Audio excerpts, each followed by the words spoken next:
pasca kocok ulang alat kelengkapan DPRD yang tidak melibatkan fraksi PKB dan fraksi Gerindra. Dua fraksi ini menggelar pertemuan darurat. Sejumlah keterangan pers dari Ketua DPC PKB Kuningan sekaligus Wakil Ketua DPRD Kuningan Haji Ujang Kossasi. PKB dan Gerindra. Saya kebetulan nggak ikut paripurna tadi. Oh, nggak ikut? Nggak ikut ya. Saya terlambat datang karena kebetulan ada tamu begitu banyak yang mau dukung saya, calon PKB, calon bupati. Jadi saya terlambat datang. Terkait dengan keputusan AKD bagaimana Pak? Soal AKD tadi yang saya dapat informasi ada beberapa fraksi yang menyampaikan kepada pimpinan. Kebetulan saya juga tidak tahu awalnya, karena saya tahu itu saat saya hadir di gedung Dewan ada map yang disampaikan oleh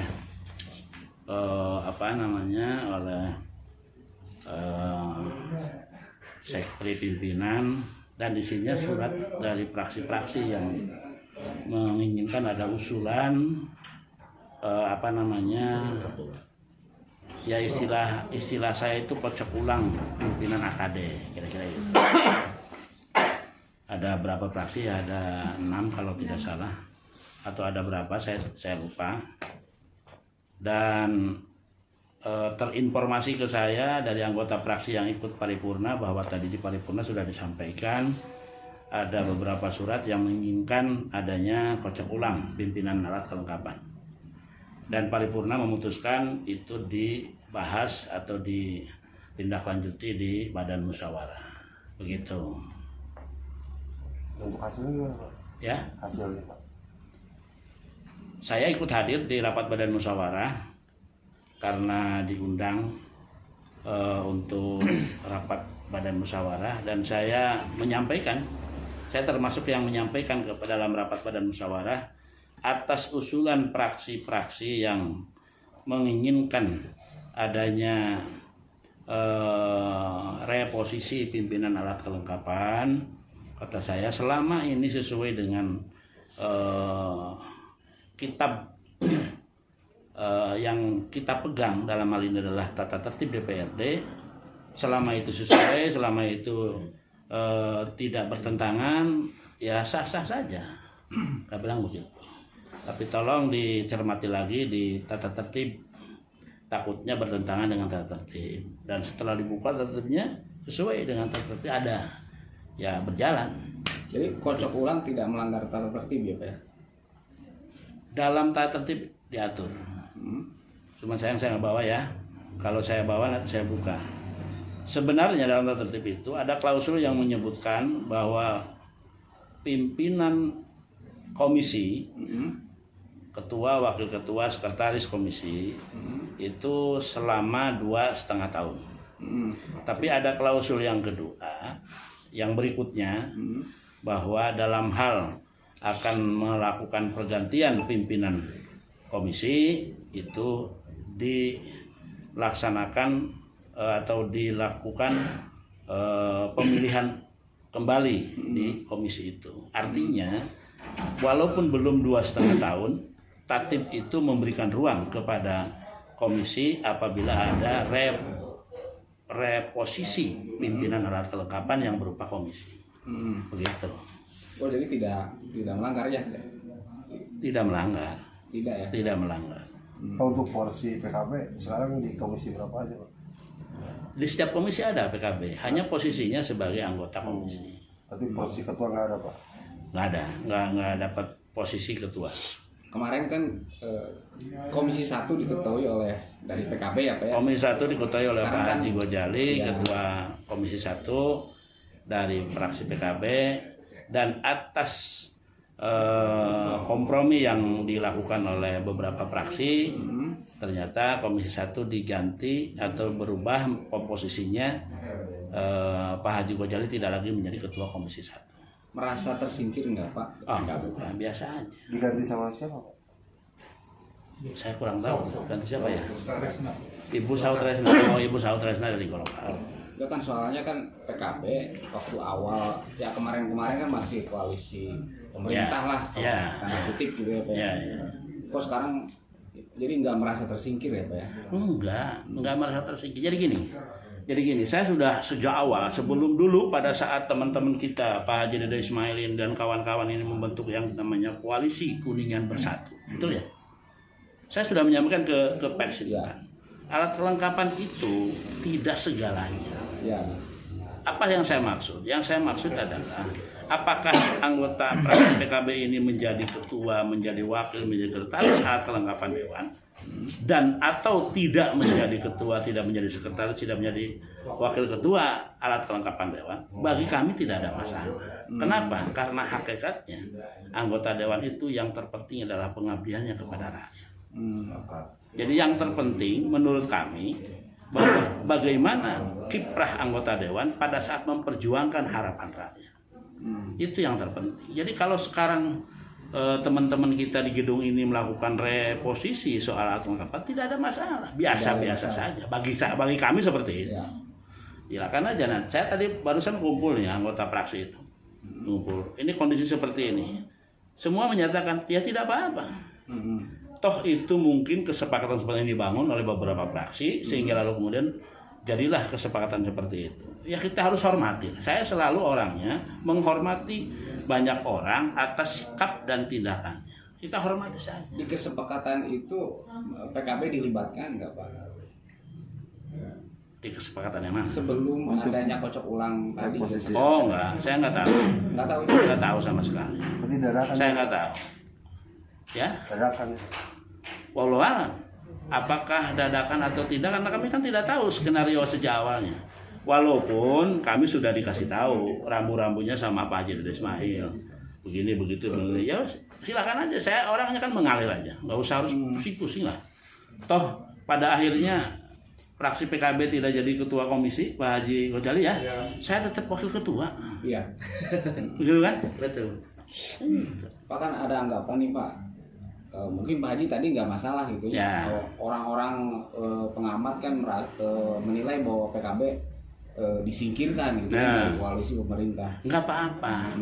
Siapapun yang berpikiran ataupun yang mempunyai pendapat, yang mempunyai yang menilai itu sah-sah saja. Ada yang menilai PKB disingkirkan, ya nggak apa-apa. Asal jangan PKB yang menyingkirkan diri gitu kan. Kalau disingkirkan berarti ada orang yang menyingkirkan. Betul kan? Siapa orang itu? Ya nggak usah dibahas lah. Yang begitu kan saya sudah tahu sejak dulu. Kira-kira analisisnya, asumsinya kenapa Pak? PKB kenapa bisa disingkirkan? Ya wallahualam, nanyanya ke yang menyingkirkan yang begitu. Kalau nanya ke saya jadi bingung. Kenapa ya? Kalau mau nanya kenapa disingkirkan, nanyanya ke yang menyingkirkan. Atau barangkali terlalu vokal gitu kan PKB. Wallahualam. Vokal kalau untuk kepentingan rakyat kan nggak masalah. Kalau saya vokal di gedung ini, lalu kepentingan adalah untuk kepentingan pribadi saya atau untuk kepentingan kelompok saya, itu nggak bagus. Tapi kalau saya vokal memperjuangkan harapan rakyat, saya vokal menyuarakan harapan rakyat, saya siap berhadapan dimanapun. Ngapain harus pusing? Begitu. Nah, kelanjutannya akan seperti apa nih sikap PKB, sikap politik PKB gitu. Apakah mau merapat ke kekuasaan atau justru tambah vokal gitu kan Pak? Pertanyaan pada ini kadang-kadang suka gelitik juga. Faktanya yang hari ini tidak diajak ngobrol soal AKD adalah dua fraksi. Fraksi PKB dan fraksi Gerindra ya, Pak Haji Dede ya. Tidak diajak ngobrol ya. Faktanya seperti itu. Ya kalaulah teman-teman yang diskusi di luar kami berdua itu dalam tanda petik berkoalisi, ya kami juga yang tidak diajak ngobrol insya Allah berkoalisi. Meskipun 14 kursi kan Pak? Ya nggak apa-apa. Kok 14 kursi? 14 kursi jadi bingung kenapa? Kalau bicara soal pilkada 14 kursi bisa ngusung, kalau soal kekuatan di gedung dewan juga bukan soal finalnya. Kalau soal final kan gedung dewan ini kan kolektif kolegial. Pada saat kami punya memperjuangkan harapan rakyat lalu kemudian mentok gara-gara tidak mempunyai kekuatan suara misalnya, nggak masalah. Tapi yang jelas kami sudah bersuara untuk rakyat. Begitu Pak Dede. Berarti di grup pimpinan juga nggak dikasih tahu juga? Nggak, kebetulan kita nggak punya grup pimpinan. Nggak punya WA grup pimpinan, nggak ada. Nggak, maksudnya ada aturan nggak sih Pak sebelum kocok ulang rapim dulu gitu kan? Ditata tertibnya teh gitu. Nggak ada. Nggak ada ya? Nggak ada. Nggak ada yang mengatur bahwa mau kocok ulang rapim dulu, nggak ada. Ya nggak apa-apa lah. Ya. Jadi teman-teman media juga jangan lalu berpikir bahwa kami ini PKB galau, kami ini PKB sedih, kami ini PKB Berarti ini udah resmi ya, Pak? seolah-olah disingkirkan. Nah, bagi kami sih nggak ada masalah. Berarti resmi ya Pak, PKB sekarang pindah koalisinya Oposisi bersama gitu kan? ya, oposisi. Berarti koalisi dengan Gerindra sekarang berarti.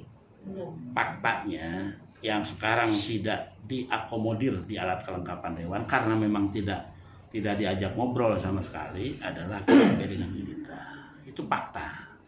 Ya ternyata setelah saya diskusi dengan Pak Haji Dede Ismail, ya mohon maaf lah kalau saya boleh sebut ya, saya ini dengan Pak Haji Dede Ismail ini kan sudah lama sekali. Saya tahu persis siapa Dede Ismail dan Pak Haji Dede Ismail saya tahu persis siapa Ujang Kossasi. Saya tahu persis bagaimana dinamika Gerindra dan Pak Haji Dede Ismail tahu persis bagaimana dinamika PKB. Nah, secara kebetulan faktanya hari ini saya dan fraksi PKB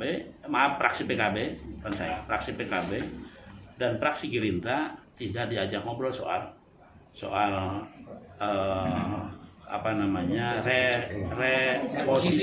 reposisi alat kelengkapan. Ya gitu kan. Saya kebetulan sama dengan Pak Dede Ismail yang memimpin partai yang fraksinya tidak diajak ngobrol kan gitu kan. Dan secara kebetulan juga saya dengan Pak Dede Ismail punya sejarah panjang. Dulu 2009 saya pemilu PKB dapat 2 kursi, Gerindra dapat 2 kursi. Setelah diskusi panjang akhirnya bersama berkoalisi menjadi fraksi GKBI. Nah, dan itu terus sampai akhir masa jabatan bertahan. Semakin paham saya siapa Dede Ismail dan mungkin Dede Ismail juga semakin paham siapa saya. Besoknya 2014 pemilu, alhamdulillah wa syukurillah, 2014 ini menjadi 4 kursi, saya menjadi 5 kursi. Gitu kan? Masing-masing punya fraksi, tapi dalam satu kekuatan yang bareng. Sama-sama ada di dalam alat kelengkapan dewan di KIH. Koalisi Indonesia Hebat. Begitu. Berarti 14 kursi kan pas Pak untuk pasangan calon bupati. Nah, kemudian 2019 ini dapat 7 kursi. Kemudian saya dapat 6 kursi. Ditakdirkan Allah ini jadi pimpinan dewan, saya juga jadi pimpinan dewan. Kan begitu. Sebelumnya ketua fraksi dan ketua komisi. Sebelumnya kan sama-sama sebagai ketua fraksi, bahkan sama-sama sebagai ketua komisi. Jadi sejarah ini mungkin Allah sudah menakdirkan bahwa besok 2020 sebelum akhir tahun itu sampean bareng lagi. Kira-kira gitulah. Allah itu memberikan isyarat begitu. Dan ternyata ini jadi bukti. Saya dengan Pak Dede Ismail bareng lagi sebagai pimpinan DPRD, punya fraksi sendiri, jumlahnya alhamdulillah bertambah, dan ternyata hari ini tidak diajak ngobrol soal reposisi alat kelengkapan dewan. Kan begitu. Sama-sama tidak diajak Jadi ngobrol.